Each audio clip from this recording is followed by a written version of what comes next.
I turned the mic on, then I turned the mic off, then I cleared my throat, then I turned the mic on. I'm getting better at this. It's only taken me 227 episodes to slightly improve. Here we are. What's happening? It's Writer Radio. It is episode 227, as I've already pointed out. And we don't have any guests today, so it's just going to be me hanging out with you from now until noon if I last. I love doing shows. Oh, the blue on my head is like the exact same blue as the flag behind me. Look at that. Isn't that cool? Look at that. Huh. Didn't do that on purpose. Just happened to work out that way. I love doing these shows. And then there are some days where I was just like, what? I don't want to. Like, I'm cold. I'm tired. I did all my Bills stuff yesterday. The show kind of got taken over by the Rob Reiner murder situation, and his wife, too. I just don't know her. Her life is no less significant. But you wouldn't want to be, I wouldn't want to be accused of saying the wrong things following 2 deaths and the arrest of their son. Because that would be pretty embarrassing to take something like that and then try to turn that into something about yourself, Like if you were the president and that happened? Oh, yeah, that's pretty, I don't know. I didn't enjoy, I think the show was good. But I didn't enjoy dwelling on that yesterday for the better part of an hour. And honestly, it just kind of brought me down. Like I need a palate cleanser or something. And the perfect show to do today as a palate cleanser would just be like complete random and silly. Like that's the vibe that I would like. That's the show I would like to listen to or watch right now. I just don't feel especially prepared to host it today. So it doesn't, we'll be fine. It's just, I usually have something coming out of the gate where I'm like, this is the thing I want to do right now. And I don't. Like, I've got my show sheets back, but look at how blank. Look at how, there's nothing there. There's nothing there. I'm not in the mood. So, one might ask, well, then why do a show at all? And I would say, I don't know. I feel obligated because I told you I'd be here. But I don't have it today. I feel a little off, a little sick, a little freezing, a little like my brain is melted a little.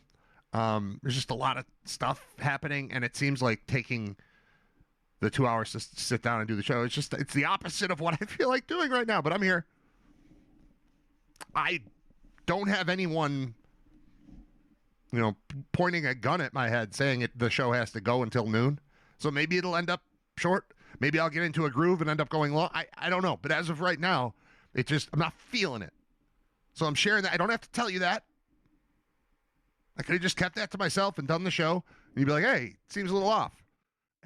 And you'd be right. But I don't know. Got up really early today. No alarm. Really early for me. I woke up at, I don't know, like 6:30. And then just kind of laid around for a while till about 7:30. And then I've been up since then. And maybe that's my problem. Can you guys just hold on while I take a nap for like 45 minutes and I'll jump back in? Like that, maybe that's it. I'm not a get up super early, although I went to bed super early last night and slept all the way through. I woke up at like 3 and TV was on and I don't even remember what it was. It was something on Prime. So Prime was on and I just started sifting through movies to find something to fall asleep to. And I landed on the Poseidon Adventure. I remember hearing how great that movie was when I was a kid. And then watching it and thinking it was pretty great. And then I watched it now and man, I don't know if it came out in 71 or 73, something like that. But man, is it just crazy dated. And I kind of forgot how movies used to all just contain piles and piles of overacting. Like it was all so almost stage-like. You know how any play or musical you attend, like there's an element of, wow, this is cool and wow, this is entertaining. But there's also just this incredible feeling of This is super fake that just pours off the stage. This movie was the same way. It was so much of it was just so I don't know, like tacky. I didn't make it to the end. I don't even remember how it ends. But if you're not familiar with the Poseidon Adventure, it's a ship, like a cruise ship, that flips over. And so then they're all at the bottom of the boat, which would have been the top of the boat because they fell. And then they have to spend the whole movie trying to climb to the hull, which is at the top. See what I mean about my not being right there? Hold on. I'm not going to. I can't keep talking and then just have the phlegm building. That's no good. I don't even feel sick. I just feel off, and then my throat is doing that. So I don't know. But they have to climb to the top of the ship, which is actually the bottom of the ship, and then it's a steel hull. So how do you get rescued from a steel hull? And somebody pointed out they're going to use like where the motor is, or so. I don't know. It's just it wasn't as great as I remembered. Just seeing. Gene Hackman's awesome in it because he's Gene Hackman. Ernest Borgnine is there. A lot of like people I recognize. Like this is back in the day when they would list all the people in the movie at the beginning of the movie. So I'm seeing all these names that I recognize, and I'm seeing all these faces that I recognize. But it's a lot of those late 60s, early 70s type of actors where I know the names and I know the faces, but I don't know which names go with which faces. It's kind of that. So I kind of thought I would be surprised. Like, oh, look. Hey, there's Tom Selleck. Or not him, but like, hey, I forgot that so-and-so is in this. But there was really nothing. I'm going to look up the Poseidon Adventure right now. So I can find out who actually was in it other than Ernest Borgnine. And, they did a 2005 television version of it? I didn't know that. Wonder if that was any less tacky. Shelley Winters, Carol Lindley, Red Buttons, Pamela Sue Martin. These are names I recognize. Stella Stevens, I don't know. Jack Albertson, Roddy McDowell. Here's the story of this movie. Spoiler alert. It came out in 72. Did I really guess 71 or 3 and not 2? I think I did. Dumb. Poseidon Adventure is a 1972 American disaster film based on a 1969 novel of the same name. Ensemble cast includes 5 Oscar winners: Gene Hackman, Ernest Borgnine, Jack Albertson, Shelley Winters, and Red Buttons. What's Red Buttons' real name? It can't be your name. You can't be named Red Buttons. I know this is not real groundbreaking radio here. All right, yeah, he was born Aaron Schwatt, Chwatt. Schwatt. Yeah, I get why you would change it to Buttons. Actor and comedian, won an Oscar and Golden Globe for Sayonara. He was also nominated for his work in Harlow, They Shoot Horses, Don't They? ? And Pete's Dragon. Anybody else about my age get very confused when Pete's Dragon and Puff the Magic Dragon were 2 separate things, but they were both introduced to you at about the same time? Because I hear Pete's Dragon, I think Mickey Rooney's involved, but also Puff, that's the weed one, right? Is that what that is? What was Puff the Magic Dragon? He lived by the sea, right? Pete's Dragon. Does Pete's Dragon... All right, now we're doing dragon stuff. Looking up some dragon stuff. I don't watch dragon movies. Even as a kid, I thought dragon movies were stupid. Helen Reddy, Jim Dale, Mickey Rooney, Red Buttons, and Shelley Winters. Initially conceived as Pete's Dragon. It's a 1977 film. Conceived in 1957 as a 2-part episode of the Disneyland television series, but it was shelved till it was revived as a musical film in 1975. It was released November 3rd, 77, and mixed reviews from critics, though some praised the animation. I remember, this is one of those things, there are certain movies and television shows that I'll say, like, give me a headache, and I don't know, it's not an actual headache, but it's like, There's something about them that bug me so much that I can't possibly watch it. Pete's Dragon is one of those things. That Impractical Jokers is like that. In Living Color was like that. I couldn't look at Jim Carrey. I needed him off my screen immediately. Or Jamie Foxx in that, I want to say Shanae, but I don't know if that's the right name, but it was like him as a woman. Just really hideous. I couldn't look at that. I can't look at Willy Wonka and the Chocolate Factory or really anything with Gene Wilder in it for the most part. I can't think of anything where I can tolerate him. I'm creeped out by him. I can't look at him. Pete's Dragon falls into that category. Can't do it. Look. And then what's Puff the Magic Dragon? I know he lived by the sea. I know it's a song. Let's see what the story is on Puff. Is that completely a drug reference? That was a movie, too. That came out in 1978. See, that's the problem.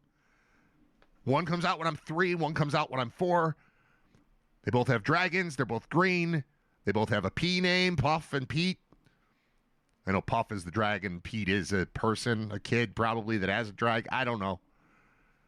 Puff the Magic Dragon is a 30-minute animated TV special based on the song of the same name, made notable by Peter, Paul, and Mary. It features Burgess Meredith as the voice of the title character.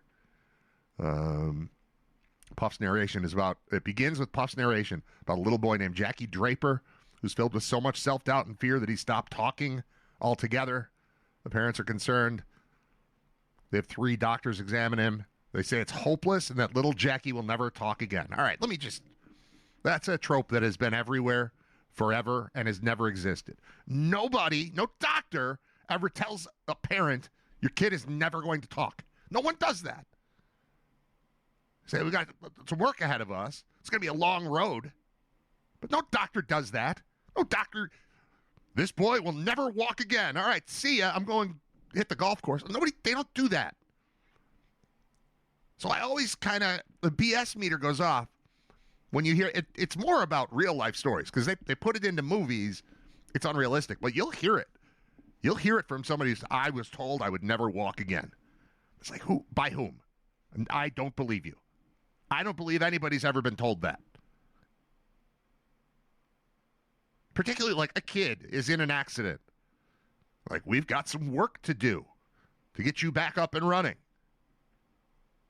Am I wrong here? Is that a real thing that doctors have said to humans? Sorry, ma'am, your son will never walk again. And then like 20 years later, he's telling the story. But yeah, they said I'd never walk again. It's like, did they? Or did your mom just think that was what she heard? Because she was so mad because she thought you'd never walk again. Your mom might have thought it.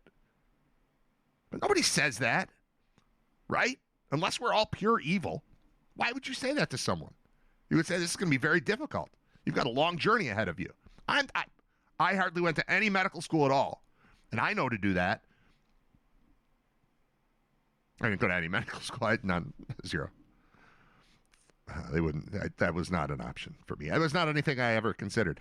Looking back on it, might not have been a horrible choice, right? Like, that's probably better than doing this. But it just never occurred to me to get into any sort of field like that. Could have, didn't. That said, I think I would have had a great bedside manner, because I personally would not be like these fictional doctors that tell people they're never going to walk again. I would never do that. So you'd like Dr. Ryder. I wonder if there is a Dr. Ryder. I got a large family, and I don't call anybody doctor. It's a lot of us. I don't think we have a doctor. Okay. What happens? Puff invites himself in, talks to Jackie about inner happiness. Wait, what? I skipped a sentence. His parents are so concerned that they have 3 doctors examine him. They say it's hopeless, and little Jackie will never talk again. Jackie returns to his room where he sits until Puff comes to his bedroom window and starts a conversation with him. There we go. All right, Puff invites himself in, just drag in at your door or window. So, hey, can I come in? The kid, not speaking, must be just like nods or something. I don't know. Talks to Jackie about inner happiness and pulls a long sheet of paper out of a magic bag. He cuts the paper into a paper doll shaped like Jackie and dubs it Jackie Paper, because the kid's name is Jackie Draper.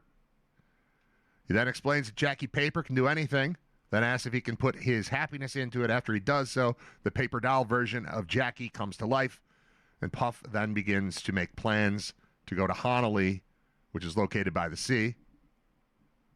Jackie admits he's afraid, so we're talking now. That's good. Look at that. You're never going to talk again. 5 minutes later, he's talking. This whole thing is 30 minutes long. So he's never going to talk again. Then a magic dragon shows up. Then he speaks immediately? Come on.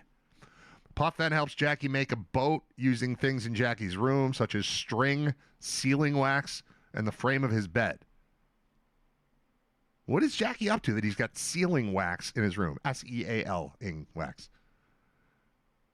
They set out on the ocean, where they meet a boat filled with kings and princes in the shape of cards. This sounds like crap. Afterward, Jackie says he was afraid of pirates after hearing about them. Well, yeah. They then run into Very Long John Black and Bluebeard Kid, a giant pirate who takes them to his island. Pirates don't have their own islands, do they? Maybe they do. Dragons don't talk either. Dragons don't exist. I forgot about that one. That's a big one. While they await their fate, Puff says that Very Long John will not be scary if they get to know him. Then they view his inner desire with Puff's magic smoke rings, which have the power to reveal hidden things. This is where the drugs come in, I believe. It reveals that Very Long John secretly wishes to be a baker. Jackie challenges Very Long John to bake a cherry pie, which he does, on a boat in the ocean. Okay. He does it, and then he subsequently expresses that he always wanted to be a baker, but never believed he could do it, and was afraid he couldn't change from being a pirate.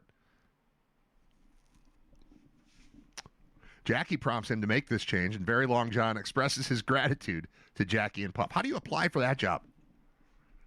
Yeah, I've been a pirate for 30 years, but I've been thinking about it. I've decided to get off the high seas, stop robbing and pillaging boats as they go by, and I would just like to bake cherry pies now. So this gap in my resume that you're seeing of 20 years on the high seas as a pirate, I'd like to let's not talk about that. Let's just try the spy. That is a tough career switch. All right, they continue their journey until they reach the starless sky, where jealous clouds block out the brightness of the stars. One of the stars falls, and Puff instructs Jackie to take the small star to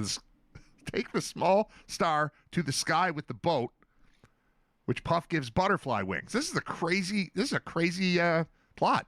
This is crazy. In order for the ship to fly, Puff has to get out of the boat, leaving Jackie alone to face his fears. Jackie then returns the star to the sky, brightening the sky. Puff rewards Jackie with a medal for bravery. Eventually, they reach Honolulu, which, instead of a paradise, turns out to be a gloomy place. This is revealed to be the work of living sneezes that, out of depression, made the place gloomy to fit their mood. Puff then orders Jackie to leave, as this is no place for him. After that, Puffy.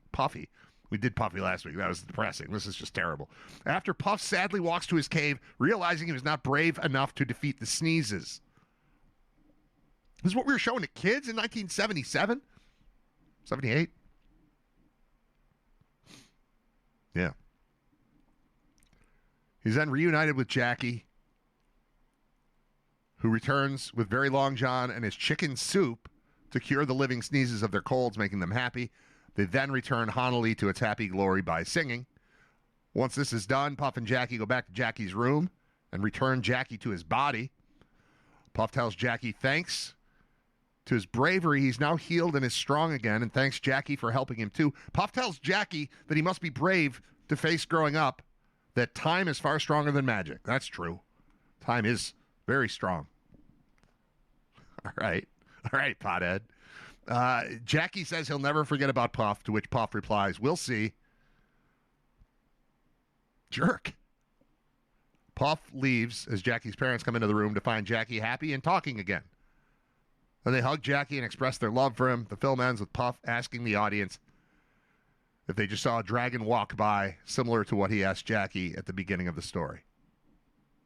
What are we talking about, man? Burgess Meredith is Puff? What?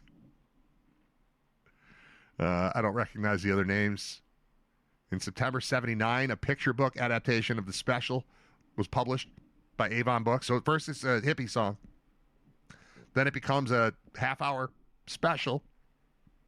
Then that becomes a book. It's dedicated to Peter, Paul, and Mary.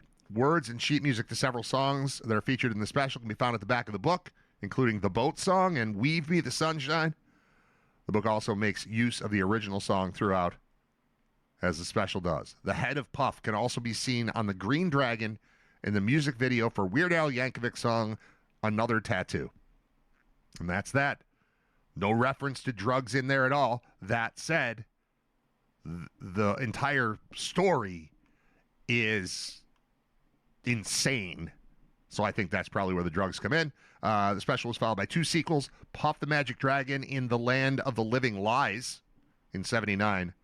And then in 1982, we had Puff and the Incredible Mr. Nobody. So there, that's what you need to know about Puff the Magic Dragon. While we're talking about specials, somebody recently sent me a clip from Emmett Otter's Jug Band Christmas.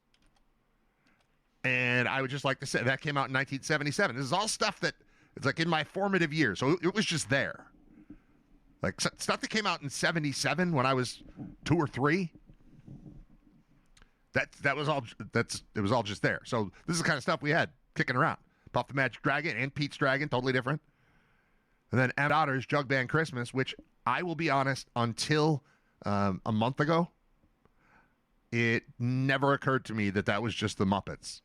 I mean, it was different characters, but it's very clearly a Jim Henson production. It's very clearly a Muppet special. Did not occur to me.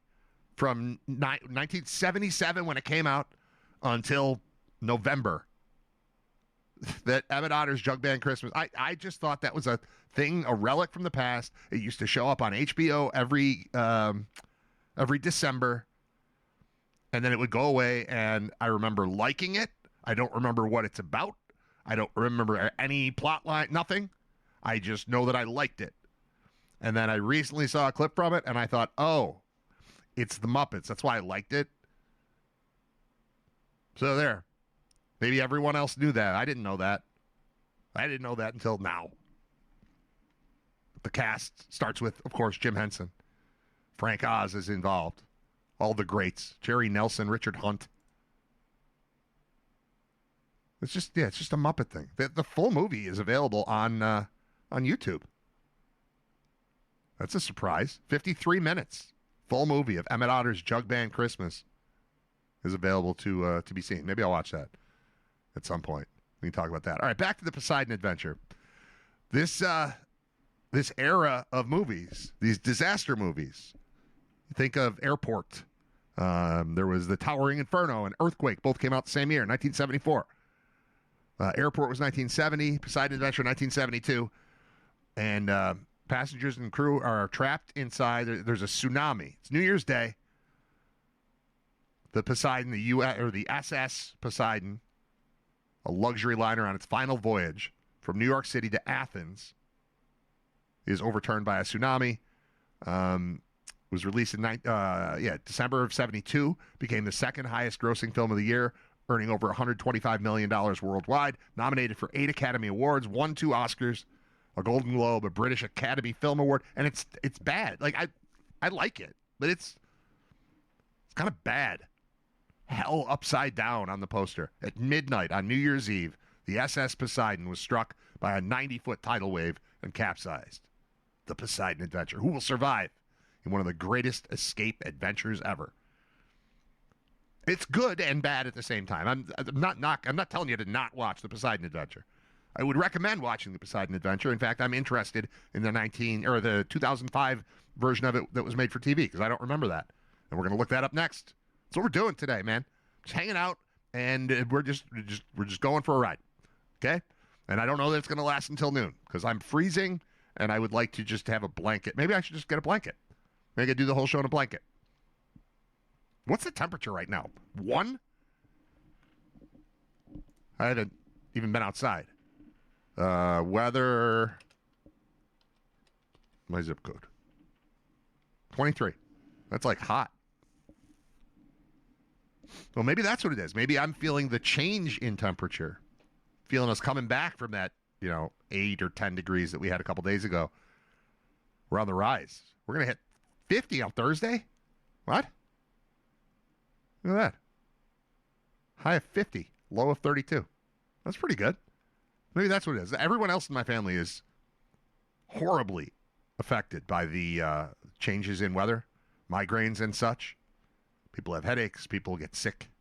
I don't have that usually, but I don't know. I'm feeling something right now. I don't like it. All right, back to the Poseidon Adventure. Here's what happens.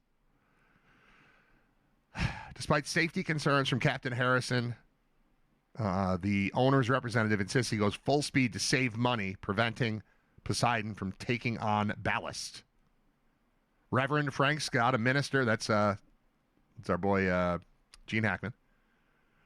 Reverend Frank Scott, a minister who believes God helps those who help themselves, is traveling to a new parish in Africa as punishment for unorthodox views.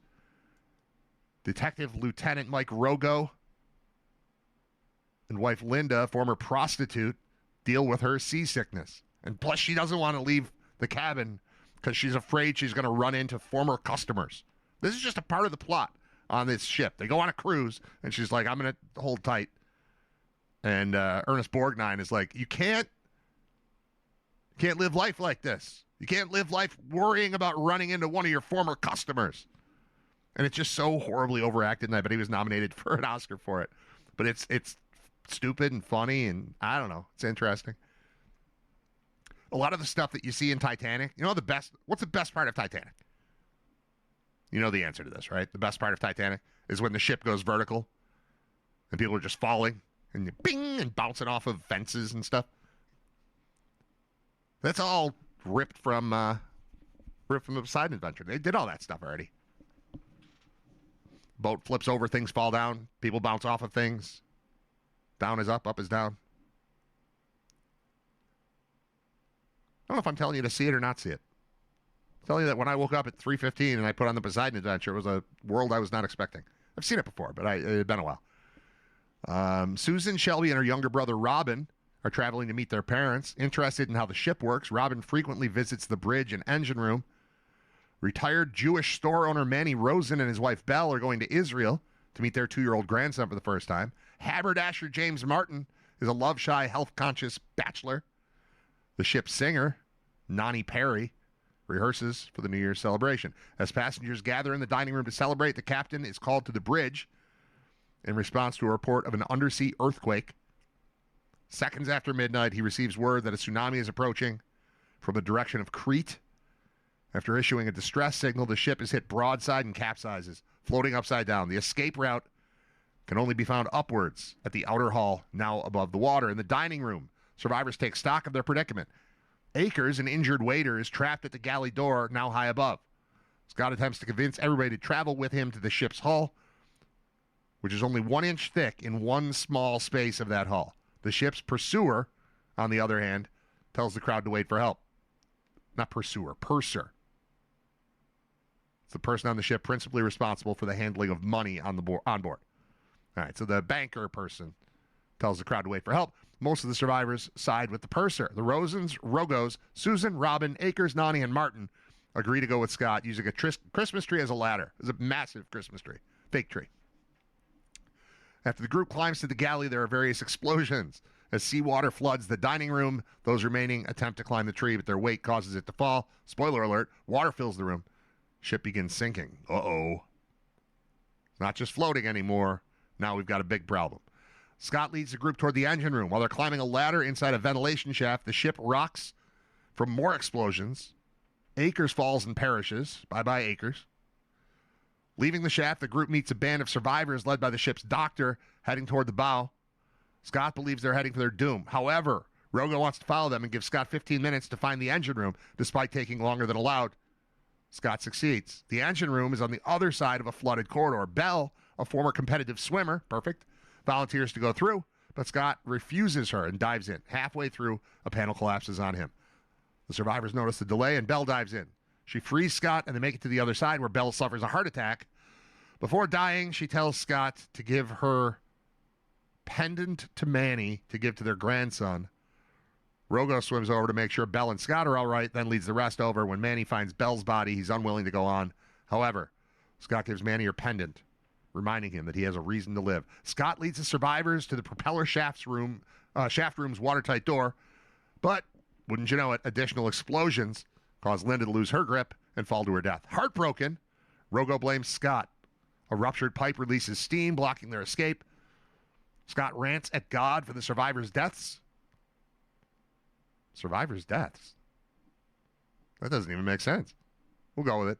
While leaping across a pool of flaming oil, grabbing onto the burning hot valve wheel to shut down the steam. Dangling from the wheel, Scott shouts at a despondent Rogo to get the group through the final door. After moments of inaction, Scott's grip on the wheel releases, and he falls to his death. Rogo leads the remaining survivors through the door into the propeller shaft tunnel. They hear a noise from outside and bang on the hull to attract attention. The rescuers cut through the hull, assist the group, reveal that no one else survived, and fly them to safety. The end. The captain of the ship is Leslie Nielsen, the late, great Leslie Nielsen, who I guess when he became the Leslie Nielsen that we all know. And now, if you're older than me and you remember Leslie Nielsen as a serious actor, more power to you. But the incredibly dry, play it straight, little bit dumb character that he played as Frank Drebin in Police Squad and then in the Naked Gun movies, I guess the power of that role came from the fact that previously he had been a straight actor. But then you watch the Poseidon Adventure, and he's doing the exact same thing that he does in the Naked Gun movies, except the lines aren't funny, but you expect them to be funny because, at least I, know him as that. He's pretending to be the straight-laced, straight man, whatever. Like, there's no laughing, there's no smiling. It's just straight, dull delivery that gives the comedy its juice. But then you watch him in this and realize like how much funnier it is based on the fact that he was actually just a regular, straightforward actor. I said straight actor as if he became a gay actor. That's not what I meant. I mean, he's like dry and straightforward. That's what I learned last night at 3:15 by watching the Poseidon Adventure. It's available on Prime. All right. It is 9 days until Christmas, which means we are going to go to the Bradvent calendar again, pulling out something from these archives. I haven't chosen the exact moment I want to use, but I've got a bunch of them. Like I found the television show that I did with Bob Gahn in 2007 and 2008. It was like self-produced. Kevin Sylvester was involved in production of it as well. And I honestly, I can't even. Maybe Bob's going to be on tomorrow, I think. I didn't write it down. He's either tomorrow or Thursday. I've got it in my phone. Whenever Bob is on, I want to ask him if he remembers, because I remember shooting the show. I don't remember where on earth we did it. I can't picture. I can like picture the inside of the studio where we did it, but I can't remember driving there. Like, I don't remember where it was. And we did it for, I don't know, 20 episodes or something like that. And I just don't remember. But there's CGI going on. Not CGI. Well, sort of. Like, we did it in front of a green screen. Kind of like you can do on Zoom now. The technology wasn't there for everyday people to be able to do this, but we went into a studio with a giant green screen and sat in front of it. And the graphics are kind of, I don't know, a little wonky. It looks like the future of the past. Like, you ever see one of those houses that clearly was a house of the future when it was built, but then that future never came? That's kind of what this show is like. It's the show of the future of the past. We could have used a desk. We could have used something to make it look better. There are a lot of problems. The content is good. The content is remotely or remarkably similar to the exact content that you get when Bob comes on my show now. The difference is we both, our hair is a different color. My hair is certainly a different color. 17 years ago, my hair was jet black, and now it is not. And then even like any sort of facial hair I have in any of these episodes, That was dark also. And this white crap. See this old man stuff that's going on? That wasn't happening when I was 18 years younger. So I would have been, what, 30? I don't know. Early 30s. I'm in my early 30s. 32 or something. I don't know. 07. Yeah. I turned 33 in 07. So I'm 33 there. I'm 51 now. So, yeah. Or 50, am I 51? Yeah, I'm 51. But I'm looking through. We had really good guests. I see Larry Quinn. I see Chris Brown. I see Turner Gill. Mike McDonald. Alan Wilson. Rodney McKissick. Jerry Sullivan. Bob looks young. I look young. I'll give you something from there today. Yesterday we did the Duck Bunny. Duck Bunny was our Bradvent calendar thing. You get a little gift. You open up the box and there it is. And it's a Donald Duck doll. But it's he's dressed as an Easter Bunny and he just walks right off a table. And I thought that was a good one to open with. Nick in Depew says, no idea how or why, but in the late 90s when I was 10, I loved the Poseidon Adventure. Something compelling about a big upside-down boat, I guess. Yeah, there's something to it. It was the number 2 movie in the nation. I'm just saying that you go back and watch something from 1972, and the acting, it feels like acting.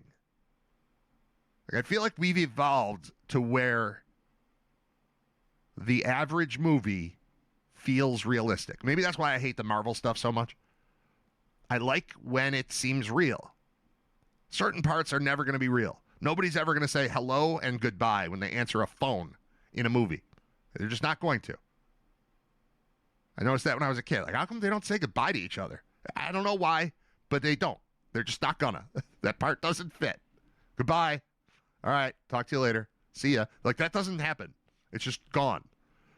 You're never going to see that in a movie. But we've evolved, I feel like, with acting to where it feels like reality on the screen more often than not.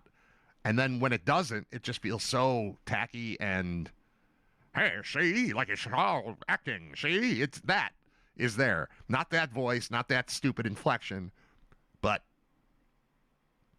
it is time for us to go to the top of the ship. Like, they talk like that. And it sucks. But it's cool, but it sucks. All right, I'm going to take a break. Excuse me. I'm going to take a break, and we'll return. I'll probably still go till noon. I was a little pouty to start the show, but we'll be fine. We'll be fine. No real plan. Don't expect content. Don't expect anything, but we're hanging out. I do have a bunch of cool stuff from today in history. Did you know? Should I save it? On this day in history, the Boston Tea Party. Okay? That's 1773. 200 years later, to the day, the Boston Tea Party was today. And then 200 years later, 1973, O.J. Simpson broke 2,000 yards as the first player in NFL history to do that, 2,000 yards in a season. So the Boston Tea Party and O.J.'s first big story. He had another one that came up 20-ish years later. But the first big one, the 2,000 yards, is the same day as the Boston Tea Party, which I find interesting. This also led me into recognizing, remember the centennial was like a big thing? Or the bicentennial, 1976. Again, I'm 1.5 years old at the time that it's celebrated on the 4th of July. But I just still, I remember even like through the 80s, a lot of references to the bicentennial in 1976. It was a big deal. And then I thought, isn't 250 years even a bigger deal? It seems like it would be. 250 to me is it's a rounder number than 200. Because it fits in, it's a quarter of 1,000. It seems like a bigger deal. So I looked up, like, anybody think of this? Am I the first one? Because we should be celebrating that next year. We should be doing 1776/1976 things all over again in 2026. And it turns out, yeah, there's lots of plans for it. It's happening.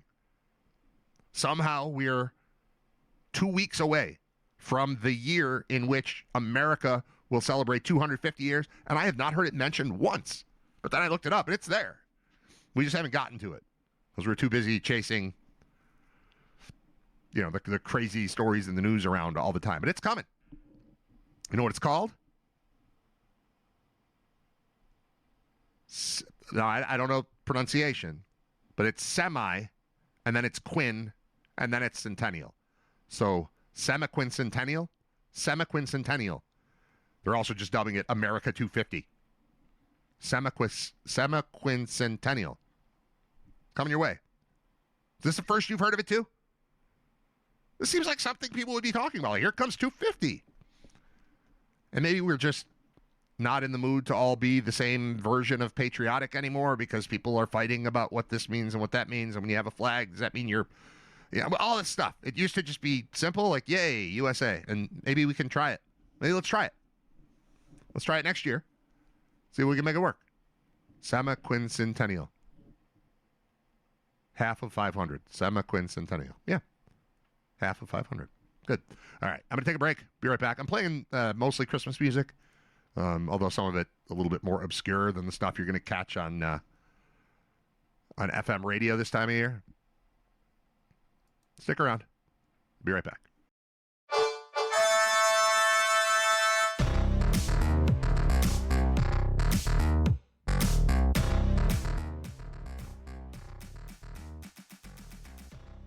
I hate that silence.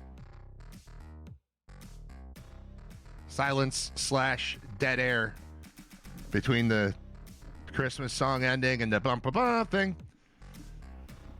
But I'm trying. At least other stuff didn't start playing. We just had a couple seconds of nothing, which is fine. I just like it tighter than that. Run a tight ship. So in the chat, somebody announced that they're going to the game in Cleveland. Pucker 6. Going to the game, going to Cleveland this weekend. Nick says planning on going to the game. He's like, yeah, that's why I'm going. Getting there Saturday. Going to go to the Cleveland Monsters game at 4, then find Bill's Mafia at bars after. Yep, you'll find them. They'll be there for sure. Going to try and check stuff out before the game Saturday at 4, so maybe I'll go there too. Nick said, have you been to an away game before? I ended up jumping in saying I went to Cleveland. It was 2007.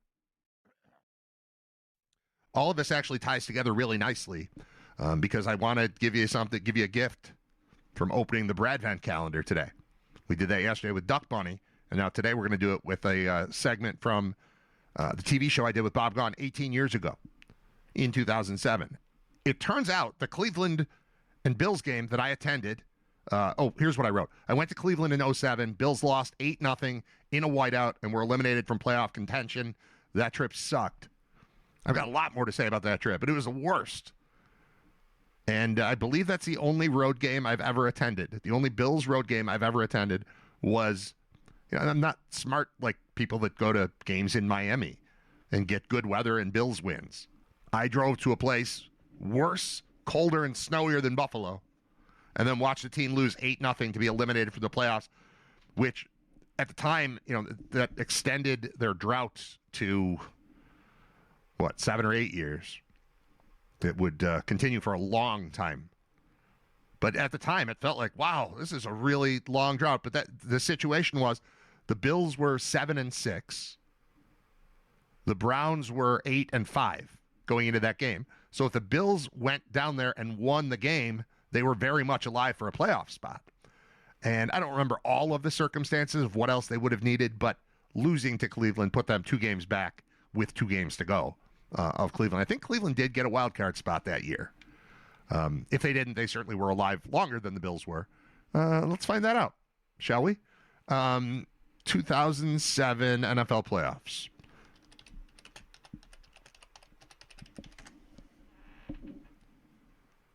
Did the Browns get in? Survey says, nah. Nah, they didn't make it. There were only 6 teams getting in at the time. Patriots won the East, of course.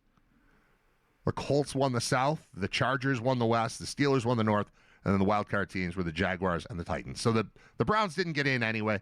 But anyway, you go down there, you're thinking, all right, playoffs for the first time in a while. Let's do this. And it was horrible. I looked at the box score. So 8-0 sounds bad enough, right? It was white out. It was fine. Pre-game, we were fine. And then at some point, hanging out in the parking lot, it's like across the street from the stadium, they have sort of a long, skinny parking lot where it's just like against the highway. And you end up having to cross. I don't know if I think there's a bridge that leads you across over to the stadium. But all the tailgating was going on across the highway, and the lake is visible, obviously. The stadium is right on the lake. So you're on the one side of the highway, and then across it is the stadium, and then beyond that is the lake. And at some point, it just, I don't even remember if it turned entirely white or if it turned black. But I know that nothing was visible anymore. I've never felt as attacked by snow as I did that day. Because seriously, half an hour before, 45 minutes before kickoff, nothing was happening. It was fine. We were just hanging out, grilling and drinking beer and getting ready for the game. But then by the time we were walking in, the snow was heavy enough that people were, I distinctly remember, a big dude wearing a Sam Adams Bills jersey walking into the stadium and just being assaulted by snowballs because, people had been drinking and he was wearing the wrong shirt. Nothing violent, nothing terrible, but look at the fat guy with the Sam Adams shirt getting pelted with snowballs because he's got the wrong colored jersey on. We're in Cleveland, pal. That kind of deal. I remember walking thinking, this isn't great. And then we went in and sat there for the game, and I have no photos of the game because I never took my hands out of my pockets. I remember the jacket that I was wearing and, winter hat, obviously, and hood and all that, but I just sat kind of the way I'm sitting right now. My hands are in my pockets, and I'm kind of hunched over and, like, huddled up.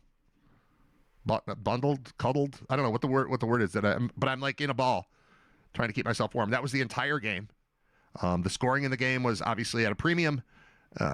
3 points were scored in the first quarter. 5 points, that's a field goal and a safety, were scored in the second quarter. Nothing in the second half of the game. And I went down there with Jeremy White. And Jerry, if you're listening and have any memories of this and want to call in and talk about it, I didn't want to bother you just to do that, but if you happen to be listening, feel free to chime in, because what I remember about the game was driving down there with Jer. We were there the night before.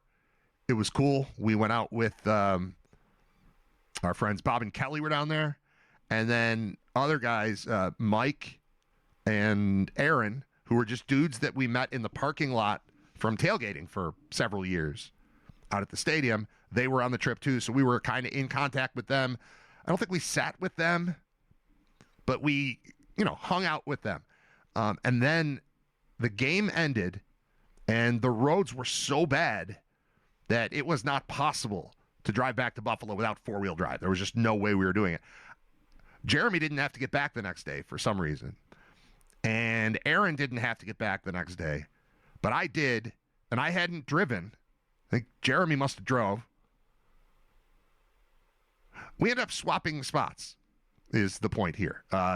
Jeremy and Aaron stayed and got a hotel and just hung out for the night to wait out the weather. And then I rode home with this guy that I barely knew, who I know his name was Mike, but he was better known as Ass Man. So that's how I got home from. I watched the Bills lose 8-0 in whiteout conditions. At varying times, the entire skyline of the city was disappearing from our vantage point in the upper deck of the stadium looking at downtown Cleveland. And then the game ended, and then it was ridiculous getting back to the car, and then we swapped cars because Ass Man had four-wheel drive, so he was heading back. He had to get back. Aaron didn't have to get back. Jared didn't have to get back, so we switched spots, and I just rode home for however long it took in a truck with a dude named Ass Man. That game was horrible. I'm not saying don't go to the game this weekend, but it happened. Oh, yeah, and the game happened on this day in 2007. So 18 years ago today. was the horrible 8-0 Browns game. Trent Edwards was the Bills quarterback that day. He wound up with a QBR. I don't know that they were calculating it back then, but they do now. He had a QBR of 11.8 that game. He lost to Derek Anderson, who had a QBR of 21.8. Trent Edwards, 13 of 33 for 124 yards. Derek Anderson, 9 of 24 for 137 yards. No touchdowns. There weren't any scored in the game. Difference was the ground game. It seems. I mean, the difference was the weather. It was horrible. Jamal Lewis, 33 carries, 163 yards for the Browns. The Bills were led by Marshawn Lynch, 21 carries, 82 yards. Fred Jackson also had 7 for 16. Buffalo's leading receiver in the game was Fred Jackson or Lee Evans. Each of them had 36 yards. Lee had 4 catches. Fred had 3. Josh Reed had 3. Tight end Michael Gaines had 2 for 14. Robert Royal had 1 for 9. Bills had a fumble by someone named Ryan Neal. Sounds like a long snapper. Is he a long snapper? And maybe there was just a bad snap and they call that a fumble? I got to look up Ryan Neal, see who he is. Yep, long snapper. I don't recognize this guy at all. There's his face. Went to Rutgers. Well, anyway, he fumbled that day. I don't blame him. The weather was terrible. Other players of note. I mean, it's fun to just hear the names. Looking at tackles. Terrence McGee. Brian Scott. It was Brian Scott. He played for Atlanta and then the Bills maybe. Dante Whitner. Ryan Denny. John DeGiorgio. Angela Crowell. That came out like Angela, but I was trying to say Angelo. Aaron Schobel. Keith Ellison of the famed Keith's Gotta Play moments in Bills lore. Remember that? Keith had to play. Jim Leonard. John McCargo pants. Chris Kelsey. Anthony Hargrove. Larry Triplett. Forgot he was on the team. Mario Hagan. John Wendling. Blake Costanzo. Kyle Williams. Jabari Greer are the defenders listed for the Bills. Brian Mormon's in here. That's it. Those are all the noteworthy names. So I already wanted to do a thing where we open up the Brad Van calendar and give you some sort of little toy, little prize. I was going to do that anyway, and I was trying to decide what to do. But then when I realized the reason I had to get back from Cleveland on December 16th, 2007, is because we were doing our TV show the day after that. We shot it on Monday morning, so I needed to be back there to do the TV show. And I was already looking at old stuff, so now I've got the TV show from when I just got back from Cleveland. And that'll be our Brad Van calendar thing for the day. It's young me and young Bob doing our TV show in 2007. I have to do something here to make sure it works, but after that, we should be able to just play this thing. I've got it set up somewhere. Too many tabs. Too many tabs. Too many people making too many problems. Not enough RAM to go around. All right, I'm closing out this one. We don't need that anymore. We don't need Ryan Neal anymore. There it is. But how do I put it on the screen? We do that.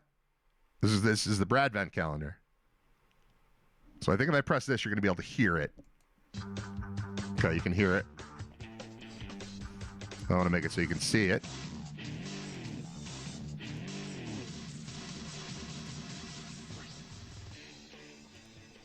Welcome to Labatt Buffalo Main Event. Bob Gaughan along with Brad Ryder. And coming up on today's show, Brad and I will discuss a big week for the Buffalo Sabres, the Mitchell Report, and also a little college basketball. But first, we start off with the Buffalo Bills, who lost their biggest game in years, only gave up 8 points. Brad, how do you only give up 8 points and lose that game? It's really tough to make that happen. It's magic. I think this is a year in which the Bills have won without scoring a touchdown on offense, and now lost without giving up a touchdown on defense. So it's tough to pull off, but I thought early on in the game, and it really did show to be that way, that this was going to come down to a game about equipment. The trainers, the equipment guys, not necessarily the trainers, but cleats. Who's got the better shoes? Who's going to win this football game? And the Buffalo Bills offensive line generated little to no push in this thing. 163 yards for Jamal Lewis is the difference in the game. Neither team could get much going on offense, but it's 3 yards in a cloud of snow, and which team could pull that off more effectively? That ended up being the Cleveland Browns. Yeah, the Cleveland Browns win 8-0, and they outplay the Buffalo Bills, I think, in every category. Offensively, you mentioned Jamal Lewis. Defensively, I thought this was supposed to be the worst defense I've ever seen in football. Their defensive line looked pretty good, or the Buffalo Bills offensive line didn't do enough to push them around. Special teams-wise, this guy Phil Dawson kicks, a 49-yard field goal. The Bills give up a 35-yard field goal. He kicks a 49-yard field goal. And coaching, come on. Coaching to win or coaching just to survive and be around? And what I'm talking about is two calls in particular. One, 3rd and 8 with about 6 minutes to go in the game. They run the ball there and then don't go for it on 4th down. I was thinking if they did run the ball, that meant... is a sign that we're using both downs.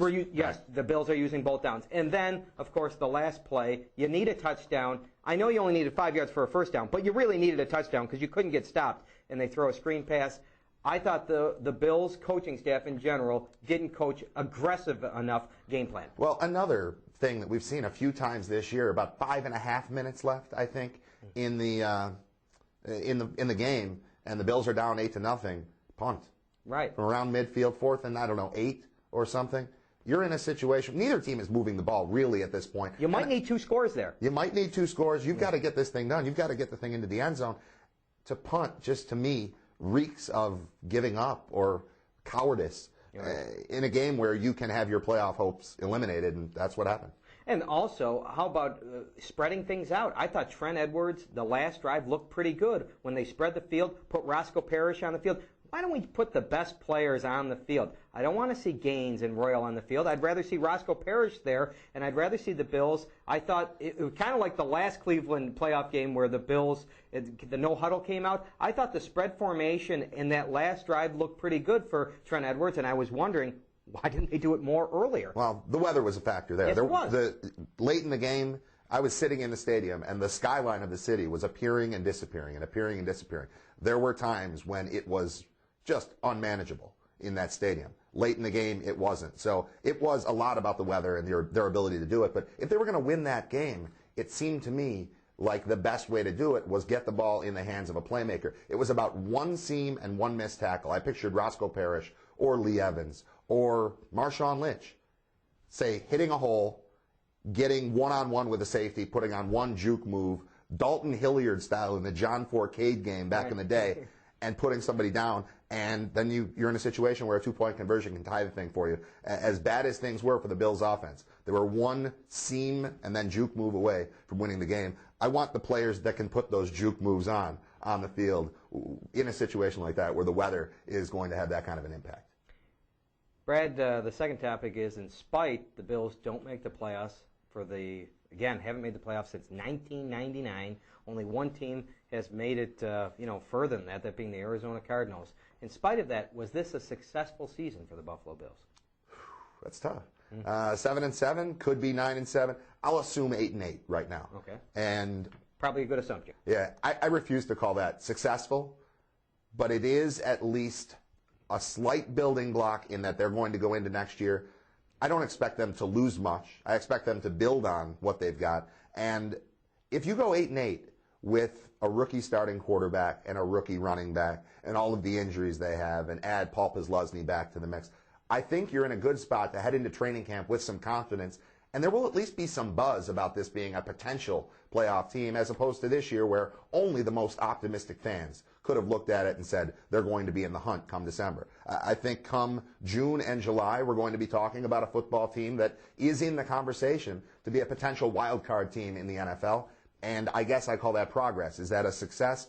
Not necessarily, but I think they're in a lot better spot at the end of this year than they were at the end of last year. A lot of injuries, as you mentioned, and a lot of key players, a lot of starters go down. So the fact that they are able to go 7-7 at this particular point, maybe go 8-8, does bode well for next year. I think there are a couple of positions, though, that they definitely need. One being maybe a defensive tackle to dominate that defensive line. Other thing, they need a number 2 receiver. I think that there's just not enough offensive weapons. Teams can take Lee Evans out of the game, and Roscoe Parrish sometimes doesn't even make it on the field, like against the Cleveland Browns. I think a number 2 receiver and a defensive tackle, and the players coming back from injury, and you can build hope for me. I think, yes, this could be make a run at the playoffs next year. You want to talk about a number 2 receiver? Never was it more obvious or more apparent that the Bills were really could use something like that than on that last drive. When I'm looking around saying,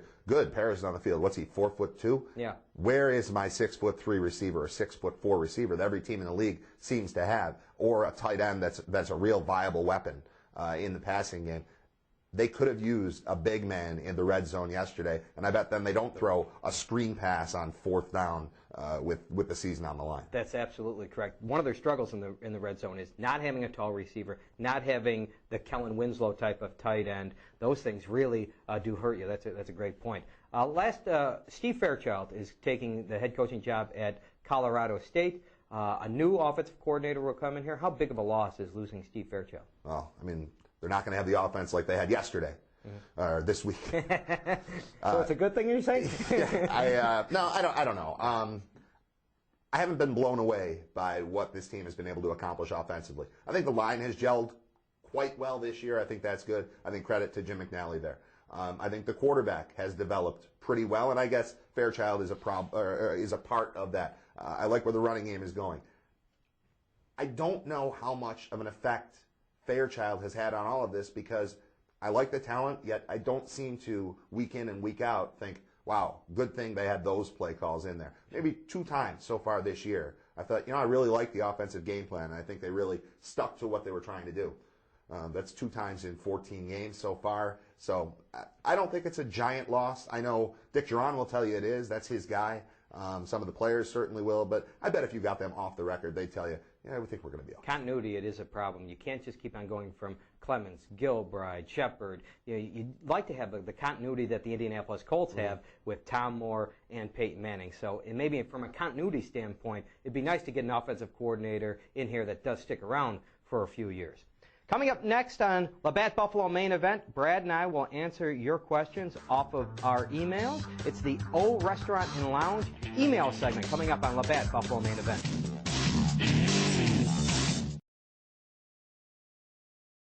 Got to turn the mic back on. Even O is gone. So I think that's fun to listen back to, like, Dick Duran talk. Duran and Trent Edwards and all that stuff. But then you get into even the sponsors. I mean, Labatt still exists. Our show was called Labatt Buffalo Main Event. But O Restaurant and Lounge went away and became Huckle Buckets, because it's better in a bucket, but it wasn't better in a bucket. O was better than Huckle Buckets, and Huckle Buckets didn't last. Now that old Plaza is gone. But yeah, that's how long ago the show was. We were still hanging out eating sushi at O. I even did that. There was a time in my life when I would regularly, go out with the boys for sushi. That doesn't sound like something I would do, but that happened. There was a couple-year period where that was like a pretty regular spot for us. And it was like Wednesdays maybe or Tuesdays. They had 2-for-1 rolls or something. So you go out for drinks, but also just eat a ton of sushi. That sounds weird. That doesn't sound like me at age 32, but that's what I was doing. My first kind of scheduled encounter with my now wife of 16 years was at O. I sent her a message, hey, we're going to O tonight. If you're interested, meet us over there. And then she did. Then she just wouldn't leave. She hasn't left that whole time. That was 18 years ago. And she's just still around. She's still here. She's upstairs right now. All because of going for sushi at O. I don't know. I don't know what to tell you. I don't know what she's thinking. All right. It's Writer Radio. It's episode 227. I literally have written down today in history, Boston Tea Party, 1773. OJ 2000, 1973. 2026 is semi-quincentennial America, 250 years. That's what I have written down on my sheet for the show today. And I told you, I didn't have it in me. But we're getting there. Summer of 1976, Scotia, New York. A young boy and his friends watched their fathers play a baseball game in the Little League Stadium. The fathers were all dressed in Revolution-era garb for women. What? Ben, you want to give us a little bit more detail on whatever you just told me? Ben's a couple years older than me, so there's a chance, actually remembers 1976. I do not. I was 1.5 on the 4th of July in 1976, so I remember the remnants of bicentennial. I remember, bicentennial quarters. I remember those. And I remember that word being thrown around a lot. And it seemed like it was a hell of a year. But I don't actually remember because I was too young. But we're hitting 250 next year. Just occurred to me today. And I hope that we can do some stuff. Looking it up, there are 2 separate... This will be interesting. This kind of tells you... gives you a little hint. Let's see. I'm going to type in America 250 and bring up the story there. It's not even a story. There's an America250.org, which is a bipartisan initiative working to engage every American in the 250th anniversary of the United States. Maybe we'll pull it together. Maybe this will be our moment. Semi-quincentennial, also called the I shouldn't do this. Bisesquicentennial, also called the Sestercentennial, or America 250, or Quarter Millennium. That's a good one. It'll be the 250th anniversary of the U.S. Declaration of Independence. Festivities will mark various events leading up to the Declaration's anniversary on Independence Day, the 4th of July, 2026. This is perfect. Official planning for the celebrations began in 2016 with the congressional nonpartisan U.S. Semi-Quincentennial, or it could be quincentennial, like quinceañera, Semi-Quincentennial Commission. In 2025, guess who? President Trump created the White House Task Force on celebrating America's 250th birthday. It's a celebration task force to promote and plan events. We don't need to read the back. The background is they signed the Declaration of Independence back in the day. They voted for independence of the U.S. colonies, or the United Colonies, I should say, by passing the Lee Resolution on July 2nd. The Declaration of Independence, mainly written by a committee of 5-member Thomas Jefferson, was proclaimed on July 4th, the date on which the anniversary of independence is observed. There were no major government-sponsored 50th anniversary observances in 1826.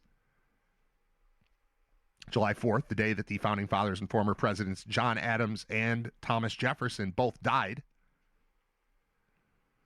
In 1876, the U.S. organized nationwide centennial observances centered on the Centennial Exposition in Philly.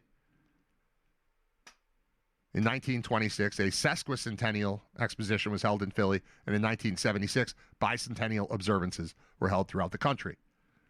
All right, the organization, these two groups at the federal level that will be bringing the party to life.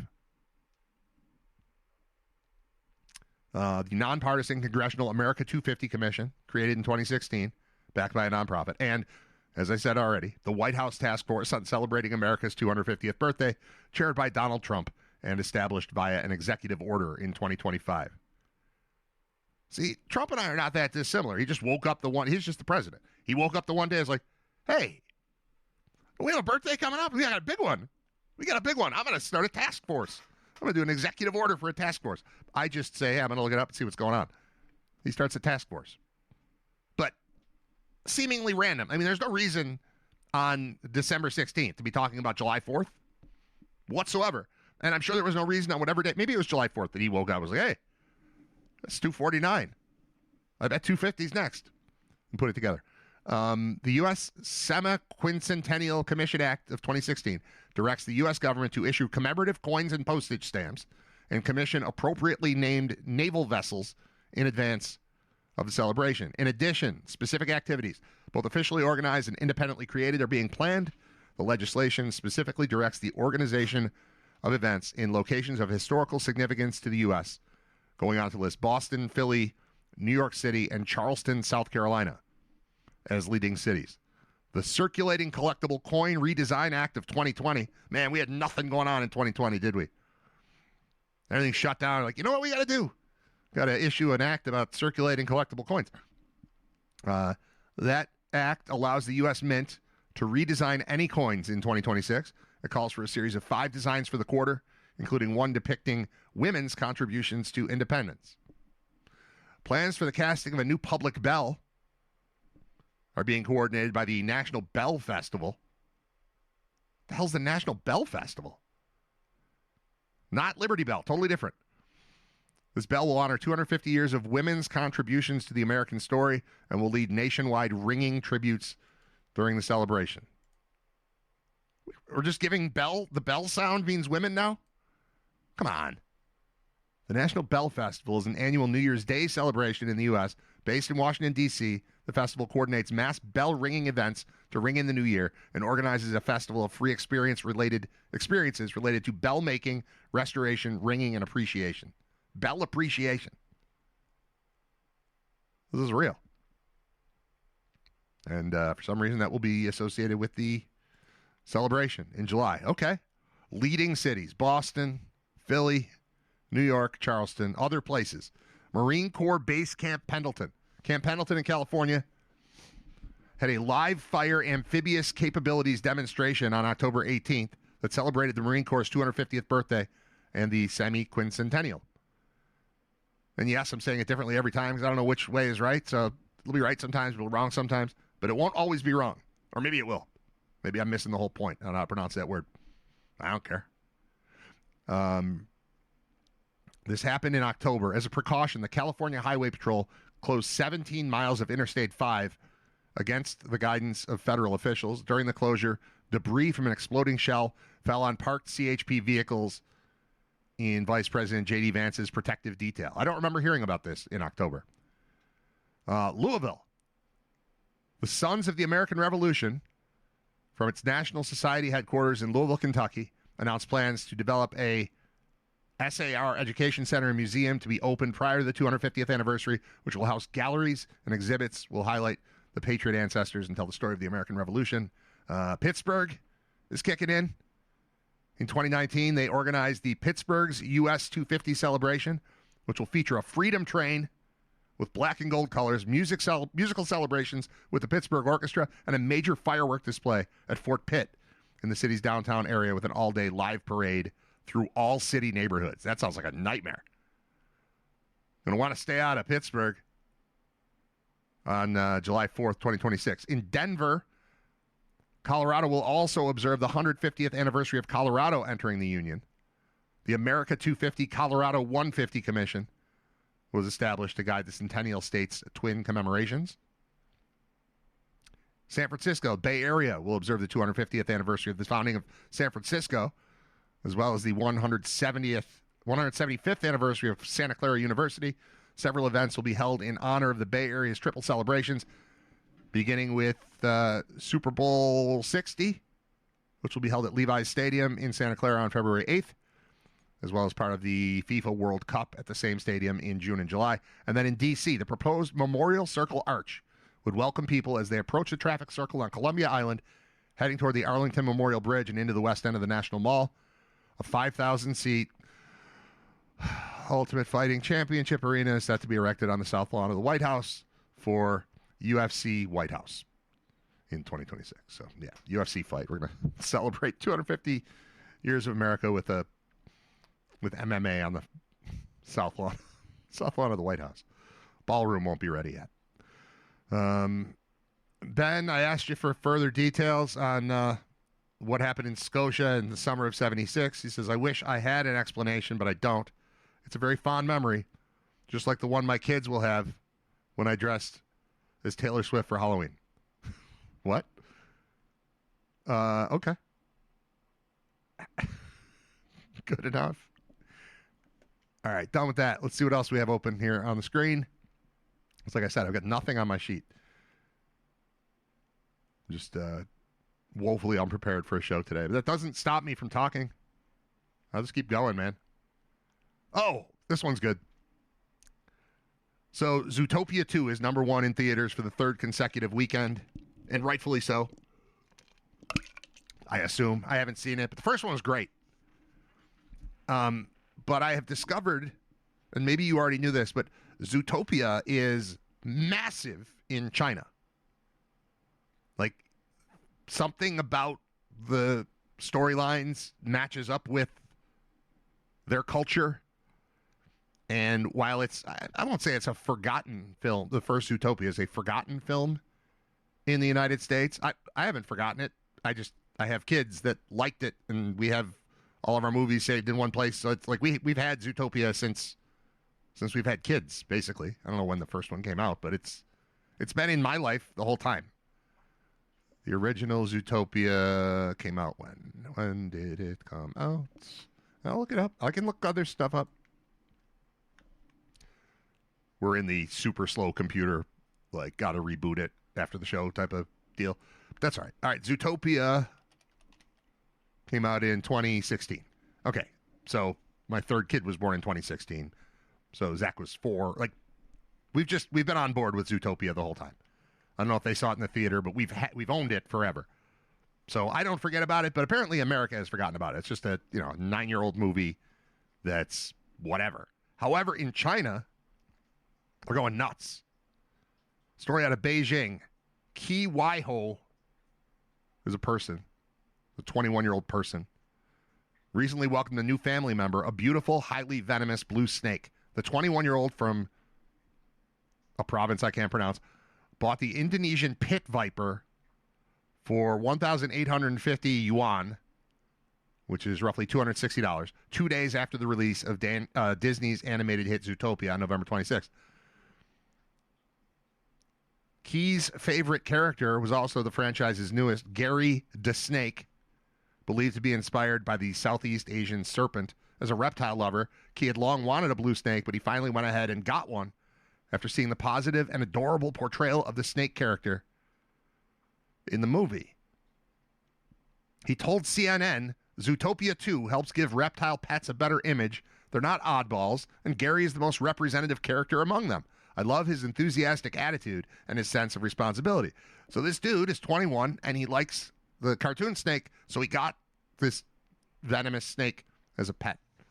And according to the headline, he's not the only one, because it says, Gary from Zootopia 2 is a hit in China. Now young people are buying venomous pit vipers.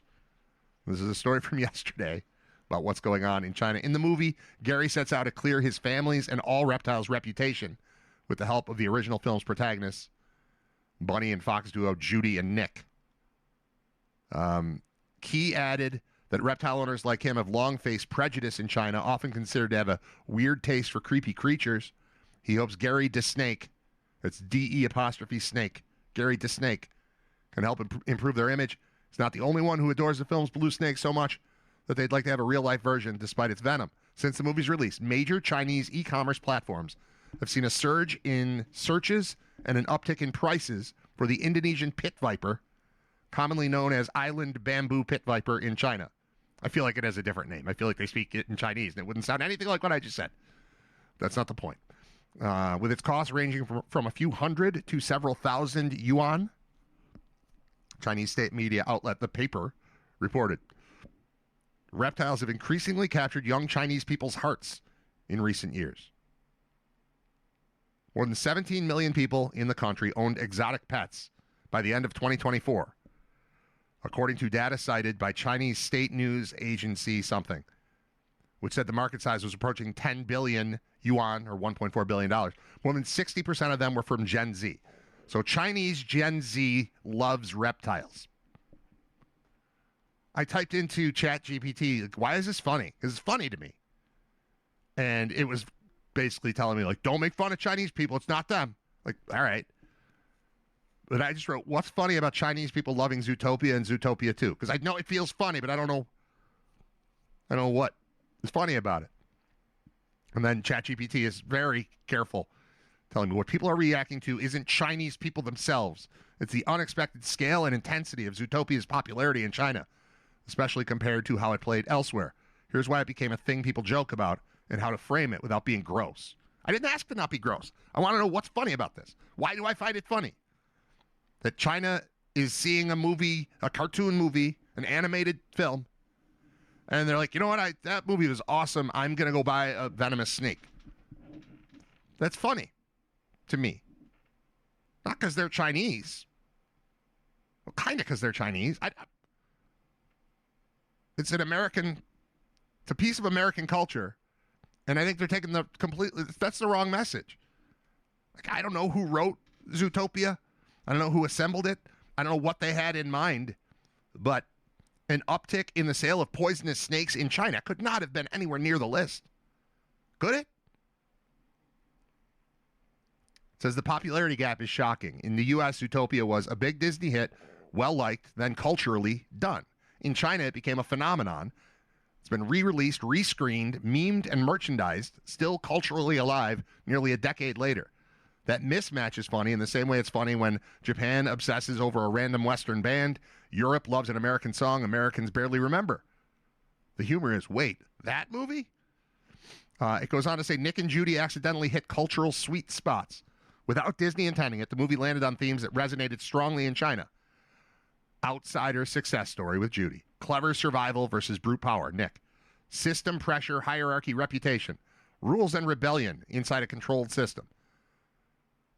People joke because it feels like Disney accidentally made a movie that hits way harder overseas than at home. The surprise is the punchline, not the audience.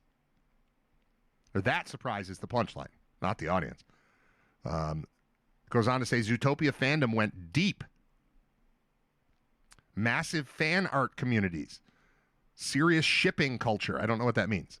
Long essays, memes, re-edits, and theories. To Western eyes, it's funny because the movie feels finished here, and over there it feels alive. That contrast creates humor.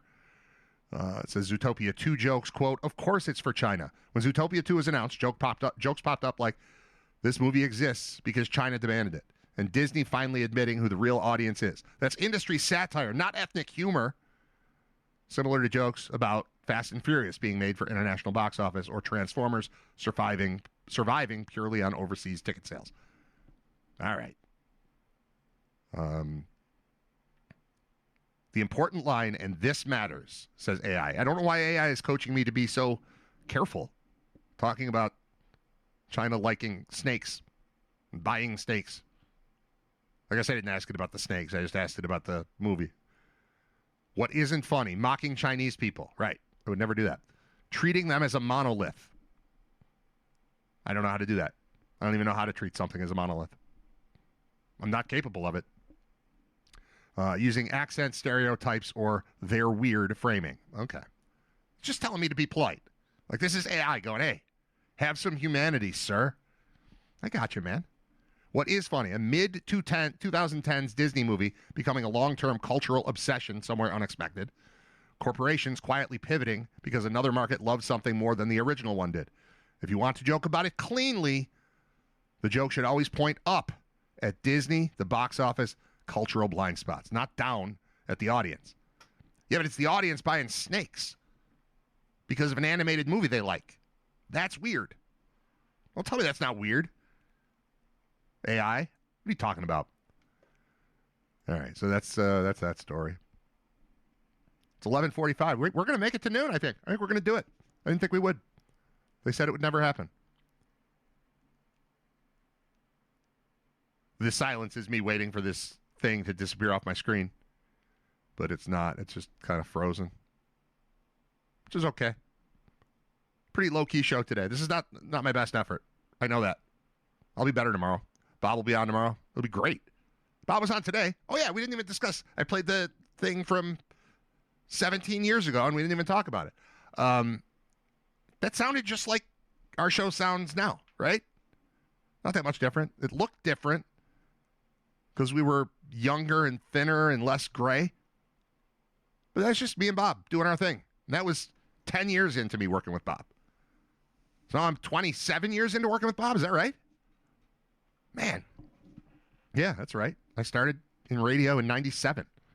And Bob interviewed me for the job. So, yeah, how about that? Florida chef saves regular's life after 78-year-old stops showing up for daily meals. This is a good one. I haven't read the whole story. I just got the gist of it. A Florida chef is being credited with saving the life of one of his regular diners after the elderly man didn't show up to the restaurant he's been eating at twice a day, every day, for a decade. Charlie Hicks, 78, has ordered a cup of gumbo light on rice without the cracker from the shrimp basket for lunch and dinner every single day for the last 10 years. This is in Pensacola, Florida. We open the doors up. Mr. Hicks is there to greet us. Donnell Stallworth, a 45-year-old chef at the Shrimp Basket, told the outlet. But in September, the regular missed his informal reservation several days in a row. Stallworth said that was enough indication to know something was wrong. At first, the staff phoned his home, and Hicks said he was sick. So they delivered his gumbo to his apartment. Hicks insisted they leave it at the door because he didn't want to get anyone else sick. On the third day, though, his phone went straight to voicemail. Stallworth told CBS News he originally feared the worst. He left in the middle of his shift and drove straight to Hicks's apartment. I would eat at the Shrimp Basket. Shrimp Basket, seafood, po' boys, oyster bar, crawfish, burgers. Yeah, this place looks like my kind of place. He knocked on the door repeatedly. There was no answer. Right when I was going to turn, I heard something, a voice just like help. And then I opened the door up, and he was lying on the ground, and I didn't know what his condition was. That was the scariest part right there. His, quote, best friend had fallen, broken 2 ribs, and was severely dehydrated. The septuagenarian was hospitalized during his arduous recovery, but the dedicated staff at the Shrimp Basket endeavored to keep his spirits high and delivered his usual order daily. This is the first good story to ever come out of Florida. Like, first positive, not, hey, they're crazy. It's like, this is like a regular people story. This is like a Buffalo story, but it's in Florida. It's good to know there are actual people in Florida. I didn't know that. I've been to Florida a few times. I hate it. But this is all right. This is better. After he was released, they went the extra mile and helped Hicks find and move into a new apartment right next to the restaurant so they could keep an eye on him. He said that Donnell saved his life, and I'm pretty sure that Donnell and the Shrimp Basket staff saved his life. Donnell has been texting him and visiting him. Apparently they're best friends, said Hicks's niece. We made a connection, Hicks said. By December, the regular was back at the Shrimp Basket, chatting with Stallworth at his usual table. Stallworth told Pensacola News-Journal that they usually start off by talking about the Andy Griffith Show, then let the conversation flow from there. Stallworth said, I'm glad to have you back, buddy, when Hicks entered the Shrimp Basket for the first time since he was discharged from the hospital. Stallworth told CBS News that having Hicks so close is the best thing going. He's that uncle, he's that grandfather, he's that best friend, he's all in one. A positive story coming out of Florida. How about that? Didn't have that on your bingo card for Writer Radio today, did you? Maybe Brad is reading an AI controlled by the CCP. That's not true. No, this is me. This is real. I'm real. All right, I'm closing this one, and it's going to take a couple seconds because the computer is acting like this. Google not responding. Google Chrome not responding. But it will. It'll respond eventually. I'm just going to hang out. My Windows is infected with 5 viruses. I don't believe you. I don't believe the thing that was just on my screen. I think it's lying. All right, what's this one? 2025's worst movies, soulless product, ill-conceived awards bait. Oh, the first picture they have here is from the Minecraft movie, which I thought was all right. All right, counting down 10 terrible movies, according to UPI.com. Is that like the real UPI, like AP and UPI? That used to be a thing. United Press International. 2025's worst movies. All right, number 10, Freaky Tales. The directors of Captain Marvel returned to their indie roots, but forgot the distinct voice that made their films Half Nelson and Mississippi Grind memorable. Freaky Tales is based on true events from Oakland, California in 1987, but feels derivative when all of its anthology stories lead to the same sort of violence. Never heard of it. Moving on. Number 9, Springsteen, Deliver Me From Nowhere. How about that? I haven't seen it. I was told that I shouldn't see it by Springsteen fans who know that I'm not a big Springsteen fan. I'm not anti-Springsteen like I used to be. And I would think I would like that movie. They say it's gotten too easy to mock bad musician biopics. But they keep making the same mistakes like this year's Blue Moon and upcoming Song Sung Blue. Even focusing on one album, Springsteen is laughable when Bruce translates inspiration into famous songs, and the film assumes audiences already know things it should be illuminating. The film does its subject the biggest disservice, turning Springsteen's real-life mental health struggles into plot points. Well, I don't need to see that. At number 8, The Hand That Rocks the Cradle. This remake should just disappear into the streaming ether, but before it does, here's why. A modern update of the Nanny from Hell thriller could be relevant. Instead, this remake relies mostly on the same motivations, watered down of their sexual tension. The remake pays lip service to relevant issues like a child's developing orientation and weaponizing her rebellion against parents. But the twist is only that these new characters behave less believably than the ones from 1992. All right, number 7, Flight Risk. I don't know if I know this one. To be fair, they released this in January, so they knew Flight Risk wasn't major competition. But there's more exposition in the first 10 minutes than in the whole MCU. That's Marvel Cinematic Universe, right? Am I getting it? All to set up a generic thriller about transporting a mob witness. As the witness, Topher Grace is insufferable, whining about his situation and completely unbelievable that he was a mob accountant. They'd have eaten him alive. Think the mob eats accountants? All right. Mark Wahlberg doesn't fare much better as the hammy hitman. The conversations they have with voices on airplanes radio are absurd. Director Mel Gibson has fallen far from the performances and epic historical drama he directed in Braveheart. Okay. That's at number 7. Have I seen any of these? Yeah, 1. We already mentioned it. Fountain of Youth is next. John Krasinski's involved. Fountain of Youth has less charisma. I shouldn't skip ahead. All right, this all-star globetrotting treasure hunt is worse than watching someone's vacation slideshow. Back before people just posted vacation pics on Facebook. Fountain of Youth has less charisma, too. Mistaking an insufferably toxic hero, John Krasinski, for charming. Action never rouses, despite filming at least in part on location and in physical sets. But the whole endeavor feels apathetic. Wow. Ella McKay. I don't know what this is, but I feel like I've just heard of this one. If not for the irresponsible depiction of mental health issues, Ella McKay may have simply been a forgettable misfire. There are many other problems, such as uninformed portrayal of politics, unrealistic depiction of relationships, and a random character given outsized screen time played by the director's son. All of that is just annoying. Misrepresenting mental health is harmful. Okay, that was number 5. At number 4, Another Simple Favor. I recognize that girl, the woman. I don't remember her name. They got the gang back together, but without a book on which to base the sequel. So the machinations reuniting characters who survived the first movie reduce both of their intelligence. Even allowing that another murder can happen amongst the same crowd, what really spoils the fun is that every character has become mean. Aw. That sounds terrible. Number 3 is Den of Thieves 2, Pantera. This is just pampered actors posturing as tough guys saying the F word a lot. That sounds good. But that's what made the first one popular, so mission accomplished? I don't know. I don't know what Den of Thieves is. Or maybe I do. Oh, wait, I've seen Den of Thieves. It was forgettable, but I saw it. Number 2, How to Train Your Dragon. This isn't the live-action remake that least gets what was great about the animated original. That was 2019's The Lion King. But in 2025, How to Train Your Dragon renders the DreamWorks classic as a mundane CGI movie. The effect itself adds levels of separation that distract from the character's journey, while the film dilutes the animated vibrancy with an overcast aesthetic. Sure. And then at number 1 is a Minecraft movie. It's the worst movie of the year.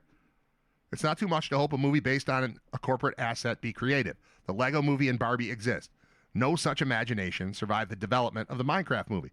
What's most shocking is they built sets in Minecraft style because all of it still looks like disembodied green screen.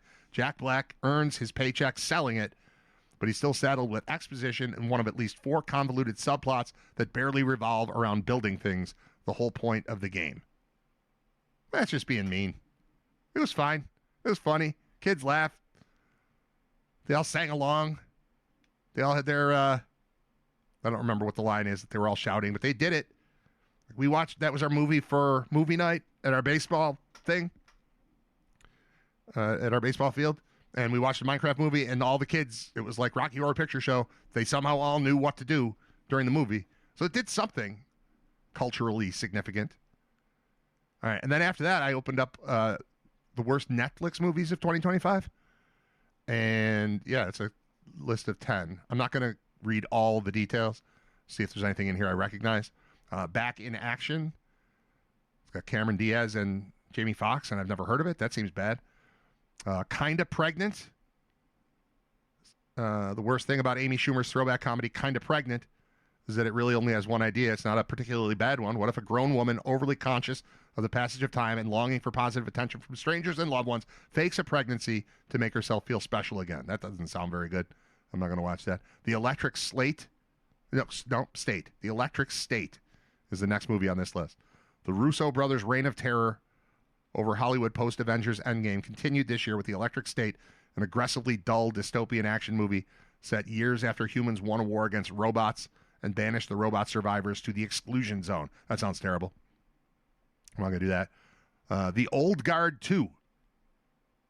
Never heard of The Old Guard. Never seen this actress before. Never heard her name before. Skipping right by it. Up next is Fear Street, Prom Queen.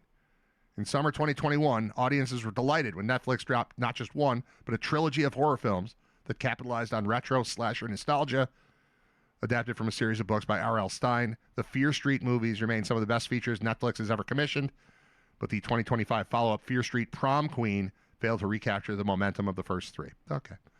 Here's another thing called My Oxford Year. An American student studying abroad. Boring. The Woman in Cabin 10. This is the only one on this list so far that intrigued me ever. I thought maybe. I haven't gotten around to it. This might prevent me from watching it. Keira Knightley's 2024 Netflix spy series Black Doves is great, but her 2025 Netflix thriller film The Woman in Cabin 10 is not. In the novel adaptation, Knightley plays an investigative journalist invited aboard a wealthy yet terminally ill socialite super yacht who believes she witnesses someone go overboard, but all the passengers on the boat are accounted for. It's a kind of intriguing setup that could go one of two ways, either a Gone Girl-esque masterpiece or a confounding and narratively muddled mystery that goes nowhere. Unfortunately, this one picks the latter. Up next, Medea's Destination Wedding. I've never seen a Medea movie, but there are a lot of them. There are 12 in the Medea cinematic universe.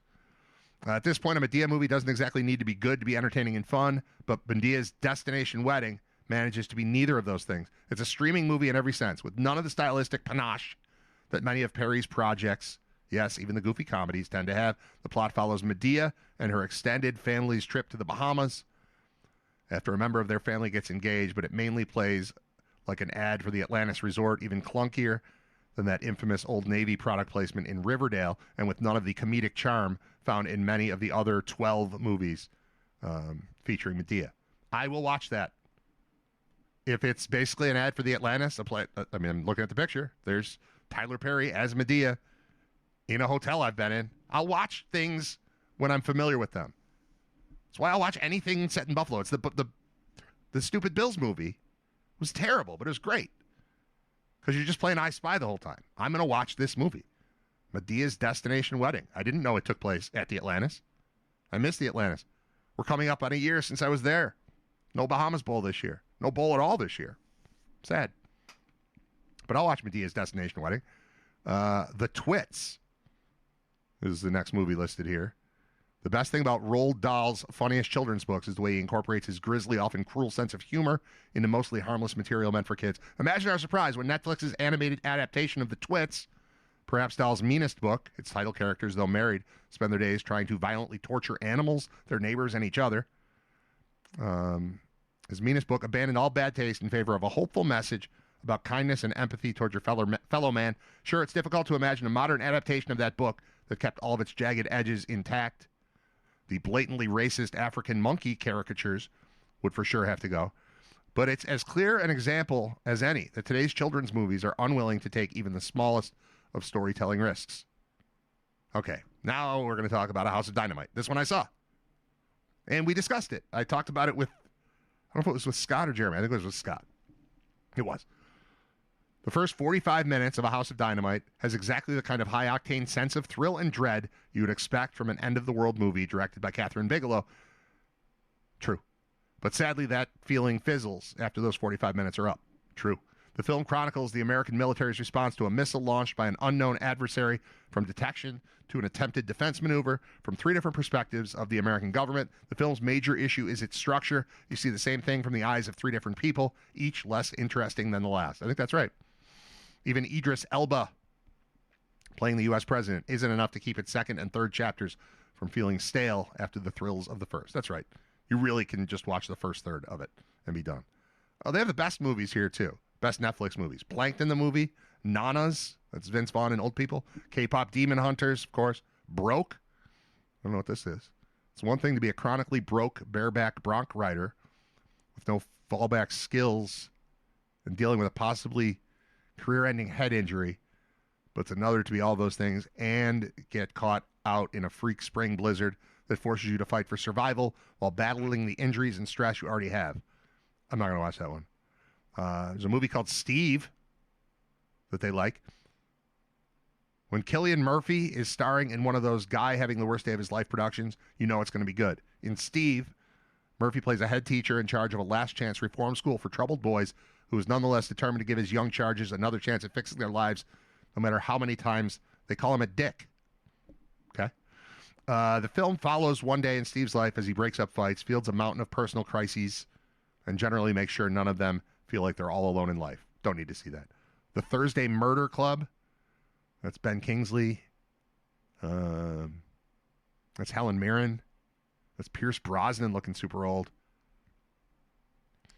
Thursday Murder Club. An unassuming elderly person solves a murder is one of the more familiar whodunit tropes, spanning everything from Agatha Christie's delightful Miss Marple mysteries to the recent Kathy Bates Matlock reboot. I don't think I want to watch that one. Frankenstein, directed by Guillermo del Toro.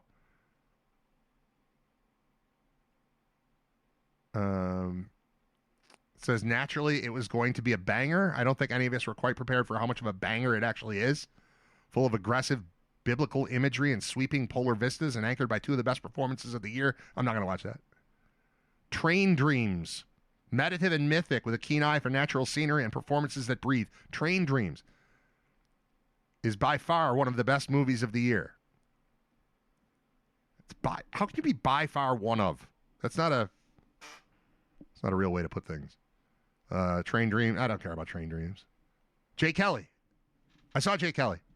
Movie about an aging movie star determined to win back the friends and family he's alienated in favor of his successful Hollywood career.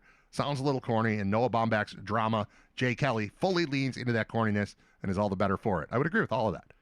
Starring George Clooney as the title character, the movie follows Kelly as he takes a madcap trip around southern Europe trying to reconnect with his daughter while also heading toward a career tribute ceremony in Tuscany. It sounds terrible, but it's not. Clooney's desperate energy is tempered by Adam Sandler and Laura Dern, taking some wild swings themselves, and the whole thing culminates in an acting montage that will have Clooney fans, young and old, dabbing at something in their eye. I thought it was good, not great. And then the other one that they're recommending, which keeps popping up on my screen, haven't done it yet, Wake Up Dead Man, a Knives Out mystery. Benoit Blanc is back, and this time he's taking on the Catholic Church. Well, one church specifically, which happens to be the site of a heinous murder. To solve the crime at the heart of Wake Up Dead Man, Blanc will have to gather a murderer's row of your favorite actors, Josh O'Connor, Glenn Close, Josh Brolin, Kerry Washington, to choose some scenery while the detective figures out who's really at fault and how they managed to almost get away with it. Where previous installment Glass Onion felt almost too contemporary, Wake Up Dead Man travels back to crime fiction's gothic roots, crafting a mystery that would impress Agatha Christie and Sir Arthur Conan Doyle alike.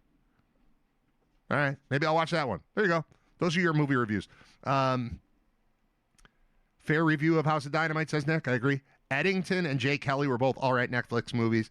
Eddington, I think, was good. I don't know Eddington. I haven't seen that. First, The Old Guard was excellent. Train Dreams is next up on my list. Whenever Clooney says something about being fine alone and then some aide immediately handling him something is the best bit in the movie. It was good. I liked it. I don't know that I need to watch it again, but I liked it once, and I recommended it to my wife. Thought she might like it. Okay, closing that one. It's going to take a couple seconds. We're beyond noon. I didn't think I'd make it. I did. Phillip Rivers is going to start again. He remains QB1 Monday night for the Colts against the Niners. They didn't win, but he was all right. He was 18 of 27 for 120 yards. The head coach lauded him for his management of the game, which remains a driving force behind keeping him in the lineup. Shane Steichen said, him being off for that long, obviously there was some unknown. But for him to go out there and do what he did to put us in a position to win in a hostile environment after that long of a layoff was pretty impressive.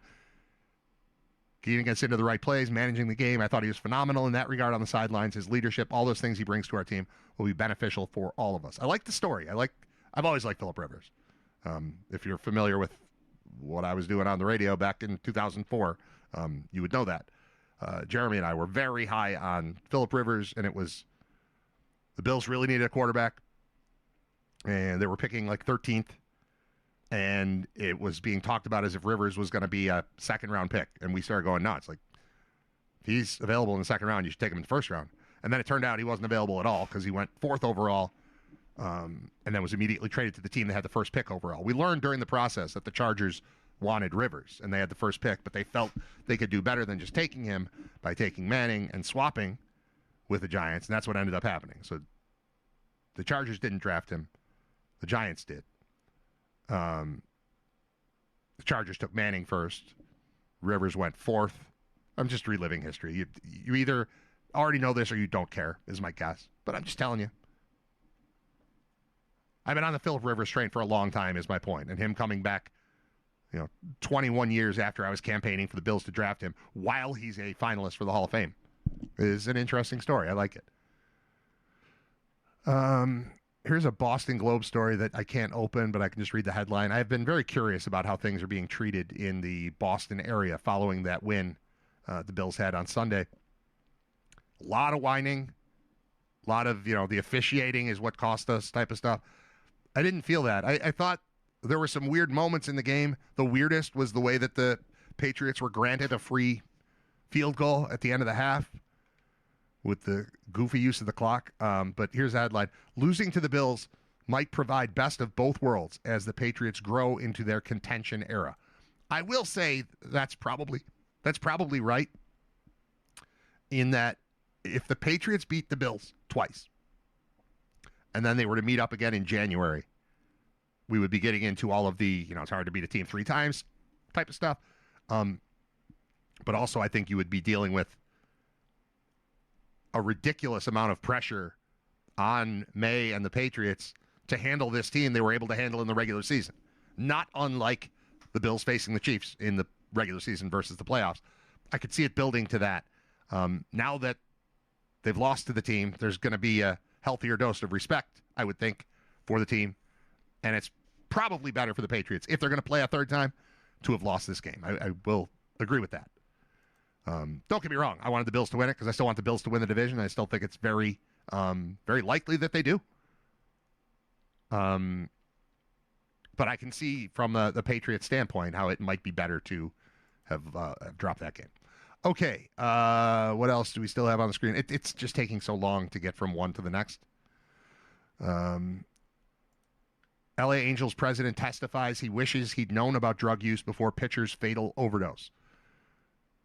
There's I think it's a civil trial going on right now. President of the Angels testified Friday in a wrongful death lawsuit that the fatal overdose of pitcher Tyler Skaggs was tough for the club, and he wished he had known sooner about drug use by the player and one of the team's employees.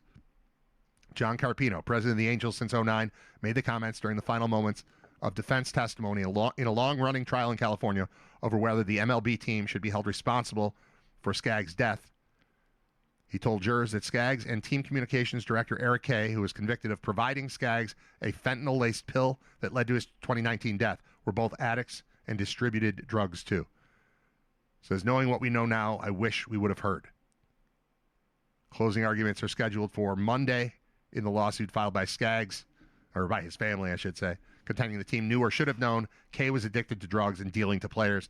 Angels lawyers have argued team officials didn't know Skaggs was taking drugs, and any activity Skaggs and Kay happened on their own time, or any activity involving Skaggs and Kay happened on their own time and in the privacy of the player's hotel room on a team trip to Texas. So, yeah, it's 6 years ago that happened, and we're still wrapping things up on that one. All right. That's another story on that. Matt Prater is out. I don't know when this happened, but he is out for Week 16, so the Bills are going to need another kicker. They've already got Tyler Bass on injured reserve. He's out for the year. The Bills are without Matt Prater for Week 16 against Cleveland. Prater's considered week to week with a right quad injury. He's 18 of 20 on field goal attempts, 43 of 46 on extra point attempts. 90% field goal efficiency is on pace to be his highest since 2015. Quote from McDermott, not ideal. Matt's done a really good job having that consistency during the year. Obviously, T-Bass had the surgery, so he's not an option either, so we'll figure that piece out. Bills will also be without Jordan Phillips against the Browns due to an ankle injury he suffered against the Patriots. Christian Benford and Terrell Bernard are considered to be improving going into this week. And wide receiver / kick returner Mecole Hardman could have his 21-day practice window opened up this week. He's been on IR since November 20th. He came in for 10 seconds, was on the team for 10 seconds, got hurt, and has been on IR since then. Already did this day in history, but I'll mention again. First of all, it's happy birthday, Beethoven. Born on this day in 1770. Then 3 years later is the Boston Tea Party. And then 200 years after that, O.J. Simpson broke the 2,000-yard barrier December 16th, 1973, in a game against the New York Jets that is depicted on a poster that used to be behind me when I had my desk facing a different direction. He wound up with 2,004, I believe, yards on the season. 2003, sorry. December 16th, Bills faced the Jets at Shea Stadium in New York, and he rushed for 200 for a record-setting total of 2003. All right, close that one out. We've got the semi-quincentennial. Already talked about that. Chinese Zootopia popularity. Celebrity deaths we're skipping today. National Bell Festival we did. We played a portion of my show from 2007. Our show, Bob Gaughan and I had a TV show. Played a clip of that as part of the Brad Vent calendar because we're 9 days from Christmas. Tomorrow will be 8 days from Christmas, and we'll give you something from the Brad Vent calendar there. We'll also give you real live Bob Gaughan, I believe. Let me check that because I said it's tomorrow, and then I said I'd check, and then I didn't check, so I'm going to check. Bear with me. Come on. No, this won't go away. Where are you, Bob? Close that. Close that. Thank you. All right. Text. Gotta reboot everything. Everything's running slowly today. Bob Gaughan. Let's do Wednesday at 11 this week. Yep. All right. So we'll have Bob tomorrow at 11, and that'll be fun. So please join us. Thanks for listening, watching, sharing, subscribing, commenting. I like this, the text thing, or the chat thing that's going on. Wake Up Dead Man felt like the weakest of the Knives Out movies, but also good, not great. Fair. I'm a maybe on that. I haven't watched any of the Knives Out stuff. I might. All right. Play a song and get out of here. Let the Christmas music happen. I'm all right with that. What am I missing? There we go. All right. Thanks for watching and listening to episode 227. Shout out Marla Gibbs. I meant to do like a Marla Gibbs backdrop, like 227, the TV show, or Jack K. Remember Jack K? But I forgot to make any 227 jokes, and now it's over. I don't know when the next one will be that's a funny number. 227 is a funny number. 250 is a milestone. We'll do something special for that. But when's the next funny number? 420? Or maybe 267 will be funny. I don't know. 40 episodes from now, 6-7 might not be a joke anymore. It's not really a joke to begin with. It's not anything. All right. 228's tomorrow. Bye.